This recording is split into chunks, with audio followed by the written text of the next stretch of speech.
स्वागत है आप सभी का खबर दमदार में। मैं हूं अजय। बुलेटिन की शुरुआत करते हैं बड़ी खबर के साथ। अलीगढ़ में शराब माफिया अनिल चौधरी पर बड़ी कार्रवाई हुई है।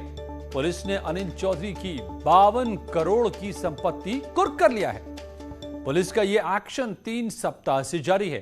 पुलिस ने 3 हफ्ते में शराब माफियाओं की 66 करोड़ की संपत्ति को जब्त किया है। गैंगस्टर अधिनियम के तहत एसएसपी के निर्देश पर पुलिस ने यह बड़ी कार्रवाई की है। बेनामी संपत्ति जिल्द संख्या 3445 बटे 2021 पृष्ठ संख्या 32 क्षेत्रफल 260.86 वर्ग मीटर नंबर कुमार। तो अनिल चौधरी जो कि शराब माफिया रहे हैं, उनकी 52 करोड़ की संपत्ति को अलीगढ़ में कुर्क किया गया है। गैंगस्टर एक्ट के तहत यह बड़ी कार्रवाई। 3 हफ्ते में 66 करोड़ की संपत्ति कुर्क हुई है। रंजीत जुड़ गए हमारे संवाददाता मेरे साथ। रंजीत, तो किस तरह से चल रहा था ये अवैध शराब का कारोबार? देखिए, मैं आपको बता दूं, कुछ समय पूर्व ये अलीगढ़ में शराब कांड हुआ था और ये अनिल चौधरी उसमें मुख्य आरोपी था। पुलिस ने इसको गिरफ्तार कर जेल भेज दिया है, लेकिन आज पुलिस ने इस पर बड़ी कार्रवाई करी है। 52 करोड़ की इसकी संपत्ति को जब्त किया गया है। वहीं पुलिस ने पिछले 3 सप्ताह में इन शराब माफियाओं की 66 करोड़ की संपत्ति को जब्त किया है। जब इस मामले में पुलिस के अधिकारियों से भी बात की गई तो उन्होंने बताया कि ये अभियान लगातार जारी रहेगा। इन्होंने अवैध धंधों से जितनी भी संपत्ति बनाई थी, पुलिस उनको जब्त करेगी और उसको मुक्त कराएगी। तो ये साम्राज्य जो खड़ा किया था अवैध शराब के गोरख धंधे कारोबार को लेकर के, अब उस पर पूरी तरह से कार्रवाई और तमाम संपत्तियां जब्त अलीगढ़ में अनिल चौधरी की। पड़ोसी देश अफगानिस्तान में चल रहे तालिबानों के आतंक का भारत की राजनीति पर असर पड़ने लगा है। कांग्रेस नेता आचार्य प्रमोद कृष्णम ने बड़ा बयान देते हुए कहा है कि ये सब अब 2022 तक चलेगा। कांग्रेस नेता आचार्य प्रमोद कृष्णम ने कहा है कि 2019 में बालाकोट चला था, 2022 में तालिबान चलेगा। तालिबान और हिंदुस्तान लड़ेंगे तो कौन जीतेगा, ये सबको पता है। देखिए, 2019 में बालाकोट चला, 2022 में तालिबान चलेगा और खूब चलेगा। और जब तालिबान चलेगा तो फिर हिंदुस्तान भी चलेगा। और जब तालिबान और हिंदुस्तान लड़ेंगे तो कौन जीतेगा, ये तो आपको मालूम होना चाहिए। वहीं बीजेपी ने कांग्रेस नेता आचार्य प्रमोद पर पलटवार किया है। बीजेपी सांसद सुब्रत पाठक ने कहा है कि कांग्रेस को वोट बैंक होने का डर है। कांग्रेस में तालिबान का विरोध करने की हिम्मत नहीं। तो आप में दम हो, आप भी करिए, आप निकल कर आइए, तालिबान के खिलाफ विरोध कर, आप बात करिए विरोध की। तो आप बात करेंगे नहीं, क्योंकि आपको वोट चाहिए। तो जब आप तालिबान का विरोध नहीं करेंगे, हिंदुस्तान में आखिर आतंकवाद पल्लवित पोषित हुआ किसके कारण से हुआ? निश्चित रूप से कांग्रेस के कारण से हुआ। तालिबानियों का समर्थन करने वाले भारतीय मुस्लिम धर्म गुरुओं पर साधु संतों की सबसे बड़ी संस्था अखिल भारतीय अखाड़ा परिषद ने बड़ी कार्रवाई की मांग की है। अखाड़ा परिषद ने अध्यक्ष महंत नरेंद्र गिरी ने कहा है कि तालिबान का समर्थन करने वाले मुस्लिम धर्म गुरुओं के खिलाफ देशद्रोह का मुकदमा दर्ज कर उन्हें जेल में डाल देना चाहिए। ऐसे भारत में रह करके, भारतीय संविधान के दायरे में रह करके कोई बयान देना चाहिए। मैं एक बार फिर कह रहा हूं कि वहां फंसे भारतीयों को लाने की सरकार पूरी योजना बना रही है। कुछ आ भी रहे हैं, जो बाकी वो भी आ जाएंगे, सकुशल आ जाएंगे। यह कार्य भारत सरकार का है, यह कार्य मुस्लिम धर्म गुरुओं का नहीं है कि देश को मान्यता देना चाहिए। और तालिबानियों का समर्थन करने वाले भारतीय मुस्लिम धर्म गुरुओं पर मथुरा के संतों ने भी कार्रवाई की मांग की है। यह देश के लिए बड़े ही दुर्भाग्य की स्थिति है कि भारत में रहने वाले लोग तालिबान जो अतिक्रमणकारी हैं, आतंकवादी हैं, अत्याचारी हैं और उनका समर्थन कर रहे हैं। इस समय कुछ दोगले लोग भारत में रहते हैं, भारत का खाते हैं, तालिबान की समर्थन की बातें कर रहे हैं, वहाँ का झंडा लगा रहे हैं। मैं उनसे ये कह देना चाहता हूँ कि आप ये अब भारत का व्यक्ति, हर नागरिक ये बिल्कुल बर्दाश्त नहीं करेगा। अगर आपको तालिबान इतना पसंद है तो आप वहाँ चले क्यों नहीं जाते? आप पाकिस्तान क्यों नहीं चले जाते? मैं सरकार से कहना चाहता हूँ कि ऐसे लोगों पे राष्ट्रद्रोह का मुकदमा होना चाहिए।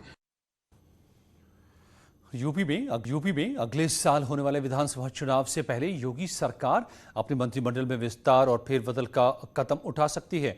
दिल्ली में कल हुई बैठक के बाद यूपी में कैबिनेट विस्तार की संभावना जताई जाने लगी है। यूपी में मंत्रिमंडल का विस्तार जल्द हो सकता है। खबर है कि बीजेपी आलाकमान ने योगी मंत्रिमंडल विस्तार को हरी झंडी दे दी है। कहा जा रहा है कि 5 से 6 नए मंत्री बनाए जा सकते हैं। जो नाम सामने आ रहे हैं उनमें संजय निषाद, जितेंद्र प्रसाद, लक्ष्मीकांत वाजपेयी, विद्यासागर सोनकर का नाम शामिल है। ऐसे कयास लगाए जा रहे हैं कि कल दिल्ली में अमित शाह के घर हुई बैठक में मंत्रिमंडल विस्तार पर मुहर लगी। इस बैठक में शाह के साथ बीजेपी अध्यक्ष जेपी नड्डा, मुख्यमंत्री योगी आदित्यनाथ, प्रदेश अध्यक्ष स्वतंत्र देव सिंह और संगठन मंत्री सुनील बंसल शामिल रहे। हालांकि बीजेपी लगातार अपनी चुनावी तैयारियों को धार देने में जुटी है। उन्नाव पहुंचे बीजेपी के संगठन महामंत्री सुनील बंसल ने पार्टी पदाधिकारियों, विधायकों और कार्यकर्ताओं के साथ बैठक की।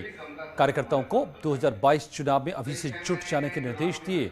महामंत्री ने कार्यकर्ताओं को कहा कि 2022 विधानसभा चुनाव के लिए अब 6 महीने से भी कम का वक्त बचा है। अभी से बूथ स्तर की तैयारी में जुट जाएं। कुछ दिनों के बाद में आएगी। अगर देखें तो लगभग 6 महीने ही हमारे पास, 6 महीने से भी कम का समय हमारे पास बचा है। तो इन 6 महीने में चुनाव की दृष्टि से पूरी जो एक रोड मैप जिसको हम कहें या कार्य योजना कहें, वो योजना हम सबके सामने बाद में विस्तार से कुछ दिनों के बाद में आएगी। लेकिन उसी योजना का जो एक पार्ट है वो है हमारा बूथ विजय अभियान। ये बूथ विजय अभियान 23 तारीख को दोपहर 12 बजे माननीय राष्ट्रीय अध्यक्ष जी इस बूथ विजय अभियान की शुरुआत करेंगे। अगस्त महीना, सितंबर, अक्टूबर, नवंबर, दिसंबर, जनवरी, फरवरी, अगर देखें तो लगभग 6 महीने ही। तो कार्यकर्ताओं को जीत का मंत्र देते आपको दिखाई दे रहे हैं सुनील बंसल, संगठन महामंत्री। लगातार यूपी में अगले चुनाव को लेकर रणनीतियां, बैठकों और कार्यक्रमों का दौर जारी है। उन्नाव में सुनील बंसल और डिप्टी सीएम केशव प्रसाद मौर्य आज हमीरपुर पहुंचे। यहां डिप्टी सीएम ने 694 करोड़ की परियोजनाओं का लोकार्पण किया। यूपी के डिप्टी सीएम केशव प्रसाद मौर्य ने आज हमीरपुर में 694 करोड़ की परियोजनाओं का लोकार्पण किया। केशव मौर्य ने कहा कि बीजेपी सरकार सबका साथ, सबका विश्वास पर काम करती है। आज किसानों के खाते में सीधे पैसे पहुंच रहे हैं, किसी के साथ भेदभाव नहीं हो रहा। हमारे जो किसान, उनको 2,000 रुपए की 3 किस्त में वर्ष में 6,000 रुपए भेजा था। पहले कुछ किसानों के लिए होता था, कुछ का साथ, कुछ का विकास। लेकिन जब गरीबों का हितैषी जी, गरीब माँ बाप का बेटा देश का प्रधानमंत्री लगता है तो हर किसान के बारे में सोचता है, हर गरीब के बारे में सोचता है, हर मजदूर के बारे में सोचता है, हर वंचित के बारे में सोचता है। उन्होंने 2,000 रुपए की 3 किस्त के माध्यम से 1.5 लाख करोड़ रुपया पूरे देश के किसानों के खाते में किसी दलाल के बिना ट्रांसफर करने का काम किया, जिसके नाम खेती होगी। मुख्यमंत्री योगी ने प्रदेश में कोविड की बेहतर होती हालत को देखते हुए रविवार की साप्ताहिक बंदी को भी खत्म करने का आदेश जारी कर दिया है। यूपी में अब संडे लॉकडाउन भी नहीं रहेगा, बाजार खुलेंगे रविवार के दिन।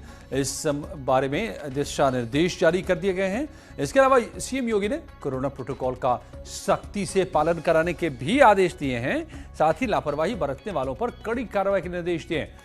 रात 10 बजे से सुबह 6 बजे तक का नाइट कर्फ्यू जारी रहेगा।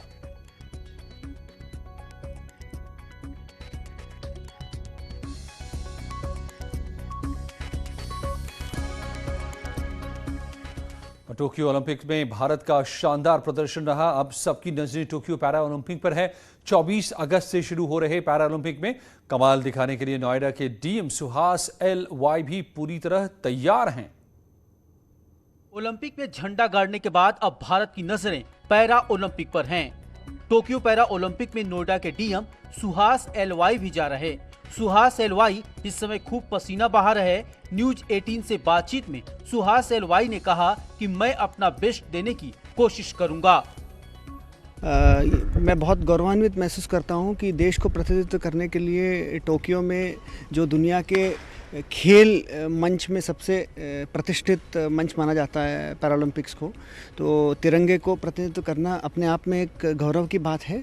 पूरी तरह से तैयारी कर रहे हैं, तो इंडियन टीम का हिस्सा बनना ही अपने आप में एक बहुत बड़ी बात है। परंतु बैडमिंटन हो या अन्य कोई खेल हो, इसमें बहुत कूल माइंड के साथ खेलना पड़ता है और हर मैच एक नया मैच होता है, हर पॉइंट एक नया पॉइंट होता है।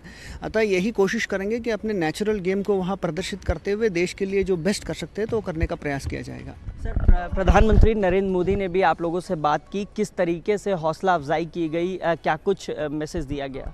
माननीय प्रधानमंत्री जी ने बहुत इंस्पिरेशनल और मोटिवेशनल बातें कही। उन्होंने जो एक बात कही वो याद रखने वाली है हम सब के लिए कि आप अपने बेस्ट करिएगा कि दूसरे खिलाड़ी, क्योंकि ओलंपिक्स में पैरालंपिक्स में दुनिया के बहुत अच्छे अच्छे खिलाड़ी आते हैं, कौन क्या है उसके बारे में बहुत मत सोचिएगा, क्योंकि उससे अपने ऊपर प्रेशर आती है। अपना बेस्ट दीजिएगा और अपना बेस्ट देते हैं तो रिजल्ट तो जायज़ है कि अच्छा ही आएगा। कुछ ही पलों में और भी दमदार खबरें।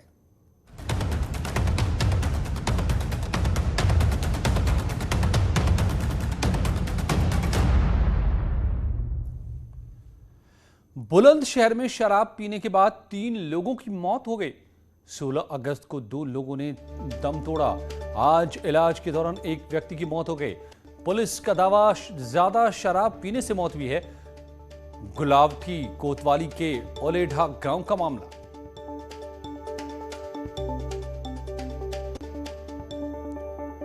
बरेली में डीजे बजाने को लेकर चौकी में हंगामा हुआ। भीड़ ने बाकरगंज पुलिस चौकी में जमकर हंगामा किया। डीजे जब्त करने पर पुलिस वालों से धक्का मुक्की हुई। सीओ ने मौके पर पहुंचकर मामला शांत कराया। किला थाना इलाके का मामला।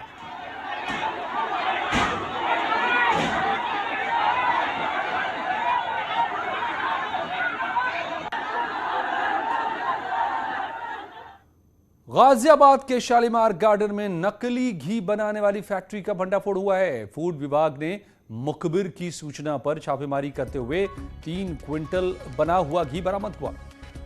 भारी मात्रा में कच्चा घी बनाने वाला मटेरियल भी बरामद हुआ। विभाग ने 2 गोदाम पर छापेमारी की। लगभग आधे ट्रक पैकिंग मटेरियल के साथ 2 लोगों को गिरफ्तार किया। विजिलेंस ऑफिसर के मुताबिक आरोपियों पर सख्त से सख्त कार्रवाई की जाएगी। तो यूपी की इन दमदार खबरों के बाद कुछ ही पलों में देखिए उत्तराखंड की खबरें।